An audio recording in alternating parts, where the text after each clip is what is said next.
नमस्कार दोस्तों, स्वागत आप सभी का। मेरा नाम है विक्रम, आप देख रहे हैं वीके मैथ यूट्यूब चैनल। तो आज का जो ये वीडियो है दोस्तों, इंडियन आर्मी जीडी की मैथमेटिक्स के लिए त्रिकोणमिति ट्रिग्नोमेट्री का पार्ट फर्स्ट है, जिसमें हम इसका बेसिक कॉन्सेप्ट और इसके फॉर्मूला के बारे में समझने वाले हैं। तो इससे पहले के वीडियो में दोस्तों हमने फैक्टर्स गुणनखंड के बारे में बताया है। तो अगर वो वीडियो आप देखना चाहते हैं तो प्लेलिस्ट का लिंक डिस्क्रिप्शन में दिया गया है, वहां पर क्लिक करके वो वीडियो आप देख सकते हैं। तो यहाँ पर दोस्तों हम समझने वाले हैं ट्रिग्नोमेट्री त्रिकोणमिति के बेसिक कॉन्सेप्ट के बारे में और इसके फॉर्मूला के बारे में। तो यहाँ पर सबसे पहले हम देख लेते हैं कि यहाँ पर जो त्रिकोणमिति है, जो ट्रिग्नोमेट्री है, उसकी डेफिनेशन क्या है। तो यहाँ पर दोस्तों हम बात करें त्रिकोणमिति की परिभाषा। त्रिकोणमिति में देखिए किसका अध्ययन किया जाता है। त्रिकोण का मतलब होता है तीन कोण, मिति यानी उसका माप, यानी कि दोस्तों तीन कोणों के माप पर ट्रिग्नोमेट्री होती है। ट्रिग्नोमेट्री में तीन कोणों के माप का अध्ययन किया जाता है। तो यहाँ पर दोस्तों इसके कुछ इंपॉर्टेंट फॉर्मूला है। यहाँ पर देखिए सबसे पहले हम समझते हैं इसे एक समकोण त्रिभुज से। तो जैसे यहाँ पर मान लीजिए ये एक समकोण त्रिभुज है। समकोण त्रिभुज का अर्थ है यहाँ पर एक कोण समकोण होगा। जैसे यहाँ पर हम नाम दे देते हैं ए, बी और सी। तो यहाँ पर बी जो कोण है ये क्या है, समकोण है, यानी कि 90 डिग्री का है। तो यहाँ पर दोस्तों कुछ फॉर्मूला है जो हमारे काम में आने वाले हैं। यहाँ पर देखिए जो समकोण त्रिभुज है, इसमें जो बीसी है जो नीचे हमें दी गई है रेखाखंड है, ये क्या है, इसका आधार है। और यहाँ पर ए बी जो इसकी लंबाई है, इसे हम कहते हैं लंब। और यहाँ पर जो समकोण के सामने की भुजा होती है वो होती है कर्ण। तो यहाँ पर दोस्तों ट्रिग्नोमेट्रिक में ये जो तीनों रेखाएं हैं, जो तीनों रेखाखंड है, लंब, आधार और कर्ण, इनके बारे में अध्ययन किया जाता है। और इसके जो कोण है, जो यहाँ पर देखिए यहाँ पर है 90 डिग्री का सी कोण है, न्यून कोण, और यहाँ पर जो एक कोण है ये भी न्यून कोण है। तो इन तीनों कोणों और तीनों भुजाओं के मध्य संबंध होता है। तो यहाँ पर दोस्तों सबसे पहले हम भुजा से समझे। तो यहाँ पर देखिए जो कर्ण है, जो एसी है, भुजा ज्ञात किस प्रकार से करते हैं। कर्ण यहाँ पर अगर हमें ज्ञात करना है तो कर्ण का स्क्वायर होता है लंब के स्क्वायर प्लस आधार के स्क्वायर के। तो यहाँ पर दोस्तों ये एक मेन फॉर्मूला है जिसे कहते हैं पाइथागोरस थ्योरम, जिसके बारे में मैं वीडियो पहले ही अपलोड कर चुका हूं।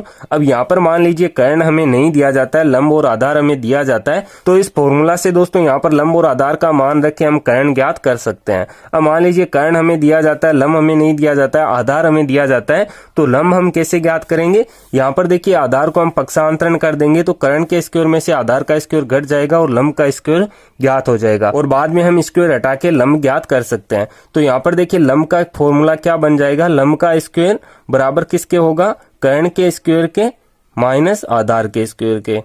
अब इसी प्रकार से दोस्तों अगर हमें आधार ज्ञात करना है और हमें यहाँ पर लंब और कर्ण दिया गया है, तो आधार का स्क्वायर क्या हो जाएगा, कर्ण के स्क्वायर में से हम लंब का स्क्वायर घटा देंगे। तो यहाँ पर देखिए इसी एक फॉर्मूला से ये बाकी के दो फॉर्मूला बनते हैं। तो हमें ये याद रखना है, बाकी हम इसी फॉर्मूला से ज्ञात कर लेंगे। इसके बाद में आता है दोस्तों ट्रिग्नोमेट्रिक रेशियो, जिन्हें कहते हैं त्रिकोणमितीय अनुपात, जो क्या होते हैं जैसे sine theta, cos theta, tan theta, cot theta, sec theta और कोसेक थीटा। तो ये जो है त्रिकोणमितीय अनुपात है, इनका मान देखिए किस प्रकार से ज्ञात करते हैं। इसके लिए दोस्तों पिछले वीडियो में मैं एक ट्रिक आपको बता चुका हूँ।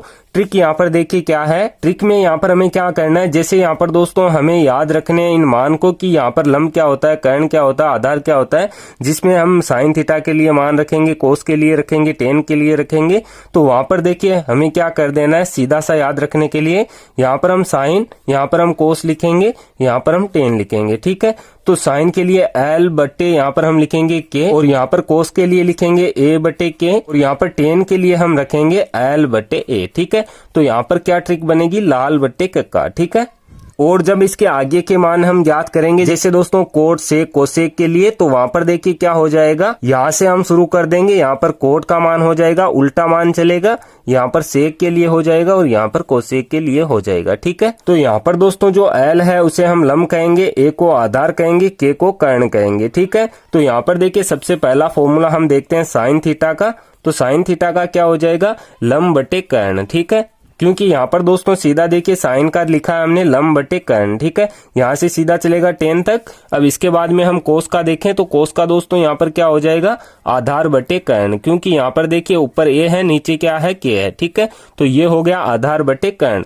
इसके बाद में हम देखें यहाँ पर टेन का, तो टेन का क्या हो जाएगा, टेन का यहाँ पर मान होगा दोस्तों लंब बटे आधार, क्योंकि यहाँ पर देखिए एल है और यहाँ पर ए है, तो लंब बटे आधार। इसके बाद में आता है दोस्तों कोट। तो कोट का हम क्या करेंगे, कोट का दोस्तों यहाँ से हम चलेंगे तो इसका उल्टा करते जाएंगे, क्योंकि यहाँ पर दोस्तों देखिए टेन के लिए होता है लंब बटे आधार, तो कोट के लिए हो जाएगा आधार बटे लंब। ठीक है, तो यहाँ पर इसका फॉर्मूला हो जाएगा आधार बटे लंब। अब इसके बाद में हम देखेंगे सेक थीटा के लिए, तो सेक के लिए देखिए क्या होगा। सेक के लिए दोस्तों यहाँ पर हम नीचे से देखेंगे कर्ण बटे आधार हो जाएगा, तो यहाँ पर हम लिखेंगे कर्ण बटे आधार। और इसी प्रकार से कोसेक के लिए हम देखें तो कोसेक के लिए क्या हो जाएगा कर्ण बटे लंब। तो यह है दोस्तों लाल बटे कक्का का फॉर्मूला, जिससे दोस्तों ट्रिग्नोमेट्रिक रेशियो के आप मान ज्ञात कर सकते हैं। अब यहाँ पर हमें क्वेश्चन में इस प्रकार से दिया जाएगा, जैसे साइन 30 डिग्री के बराबर कोई भी मान हमें दिया जाता है, तो वो मान हम किसके बराबर रखेंगे, लंब बटे कर्ण के। और मान लीजिए हमें कोट ज्ञात करना है, तो यहाँ पर आधार बटे लंब हम रखेंगे और इस कर्ण और लंब से हम आधार ज्ञात कर लेंगे, बाद में कोट का मान ज्ञात कर लेंगे। तो इस प्रकार से दोस्तों ये ज्ञात होगा। चलिए आगे बढ़ते हैं, इसके कुछ बेसिक फॉर्मूला और हम समझ लेते हैं। तो अब यहाँ पर दोस्तों हम इसके व्युत्क्रम फॉर्मूला देखते हैं, जिसमें दोस्तों जो ट्रिग्नोमेट्रिक रेशियो है उसमें आपस में संबंध होता है। जैसे यहाँ पर दोस्तों पहला फॉर्मूला हम देखें तो साइन थीटा का है। साइन थीटा का दोस्तों फॉर्मूला होता है 1 बटे कोसेक थीटा। ठीक है, और यहाँ पर इसी प्रकार से कोसेक थीटा का देखें तो कोसेक थीटा का दोस्तों फॉर्मूला होता है 1 बटे साइन थीटा, यानी कि ये एक दूसरे के व्युत्क्रम उल्टे होते हैं। अब यहाँ पर देखिए इसी फॉर्मूला से हम देखें तो साइन और कोस का अगर हम गुणा कराएं यहाँ पर वज्र गुणा, तो ये मान किसके होगा, साइन थीटे गुणा कोसेक थीटे। ये मान हो जाएगा दोस्तों बराबर 1 के, क्योंकि यहाँ पर देखिए इसके बटे में 1 रख के वज्र गुणा हम कराएं तो इसी फॉर्मूला से साइन थीटे गुणे कोसेक थीटे का मान बराबर होगा 1 के। ठीक है, इसी प्रकार से दोस्तों कोस और सेक थीटा में संबंध होता है। जैसे यहाँ पर दोस्तों हम फॉर्मूला देखें कोस थीटा का, तो कोस थीटा होता है 1 बटे सेक थीटा के बराबर। ठीक है, और सेक थीटा का हम फॉर्मूला देखें तो सेक थीटा होता है दोस्तों 1 बटे कोस थीटा के बराबर। और इसी प्रकार से अगर हम इसका एक फॉर्मूला और देखें तो कोस थीटे गुणा सेक थीटे हम करें तो इसका मान किसके बराबर होगा, 1 के बराबर। तो यहाँ पर देखिए एक ही फॉर्मूला से हम ये तीनों जो फॉर्मूला है वो हम समझ सकते हैं। और इसी प्रकार से दोस्तों आगे चलेगा, जैसे हम यहाँ पर देखें टेन थीटा के लिए, तो टेन थीटा बराबर किसके होगा, 1 बटे कोट थीटा के। ठीक है, और अगर कोट थीटा का मान हम देखें इसी प्रकार से तो ये होगा 1 बटे टेन थीटा के बराबर। और इन दोनों का आपस में गुणा कराएं, यानी कि टेन थीटे गुणा कोट थीटे, तो यहाँ पर दोस्तों ये बराबर होगा 1 के। तो इस प्रकार से दोस्तों जो त्रिकोणमितीय अनुपात होते हैं ट्रिग्नोमेट्रिक रेशियो, उनमें आपस में इस प्रकार से संबंध होता है। अब यहाँ पर देखिए टेन थीटा के लिए और एक फॉर्मूला है जो साइन और कोस में संबंध को दर्शाता है। जैसे यहाँ पर टेन थीटा के लिए होता है साइन थीटे बटे कोस थीटे। ठीक है, ये फॉर्मूला भी काम में आने वाला है। और यहाँ पर अगर कोट का देखें तो कोट का इसका उल्टा हो जाएगा, कोट थीटे का क्या हो जाएगा, यहाँ पर साइन बटे कोस है तो यहाँ पर हो जाएगा कोस थीटे बटे साइन थीटे। ये हो जाएगा कोट थीटे का फॉर्मूला। तो यहाँ पर दोस्तों जब हम क्वेश्चन सोल्व करेंगे तो ये सभी त्रिकोणमितीय अनुपात के जो संबंध है वो हमारे काम में आने वाले हैं। उम्मीद करता हूँ कि आज का जो बेसिक कॉन्सेप्ट हमने समझा है, जो इसके फॉर्मूला समझे हैं, ये वीडियो आपको पसंद आया होगा। अगर ये वीडियो आपको पसंद आया तो वीडियो को लाइक और शेयर जरूर करें। आगे आने वाले वीडियो देखने के लिए आप इस चैनल को सब्सक्राइब कर सकते हैं। सब्सक्राइब करने के बाद में बेल के आइकन को जरूर प्रेस करें, ताकि आगे आने वाले वीडियो के नोटिफिकेशन आपको मिलते रहें। मैं मिलता हूं आपसे इसी की नेक्स्ट वीडियो में, तब तक के लिए जय हिंद, जय भारत, वंदे मातरम।